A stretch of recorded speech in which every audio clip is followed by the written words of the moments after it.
কথায় বলে না, প্যার আন্ধা হতা হ্যায়। আর এই অন্ধ ভালোবাসার সবার উপরে যারা থাকে তারা হলো বেস্ট ফ্রেন্ড।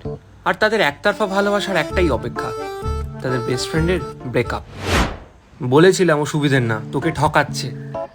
শুনিস আমার কথা? আজ দেখ, এখনো লেট হয়নি, টাইম আছে, আর লেট করিস না। গিয়ে বলে দে আর সব ক্লিয়ার কর। Break up? হ্যাঁ দাদা, ব্রেকআপ। আমিও থাকবো না তোর মতো পাগলের সাথে। তুই তুই আমাকে পাগল বলি? মানে তোর প্রবলেম? ছাড়। হ্যাঁ দাদা, পাগল। ছাড় ছাড় ছাড়। ভাই ওর এত বড় সাহস, ও আমাকে পাগল বলছে। আরে ছাড় তো তুই ওসব, তুই জল খা, ওসব মেয়ে আরো অনেক পেয়ে যাবি। দরকার নেই আমার কাউকে। হ্যাঁ চিল, কাউকে দরকার নেই।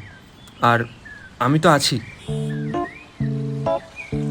তোকে কত কি বলেছিল না, তোর যত্ন নেবে, তোর খেয়াল রাখবে। বোঝ এবার। কখনো নাকি ছেড়েই যাবে না। এই, আমিও তো বলেছিলাম যাই হোক ব্রেকআপ করব না। আরে ওসব ভাবিস না, যা হয় ভালোর জন্য হয়।